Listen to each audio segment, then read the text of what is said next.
Hi! In front of me is XIAOMI Black Shark 4, and today I would like to show you how you can turn off auto rotation on this device. Firstly, access tab menu. Now find rotate off icon and click on it. As you can see, auto rotation is now turned off. You can also go into settings, scroll down, choose display, scroll down again and click on the switcher next to auto rotate screen. If the switcher is grey, that means that auto rotation is disabled, but you can always just check it out by going into any app and simply turning your XIAOMI.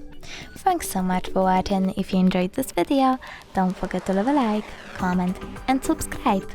Bye!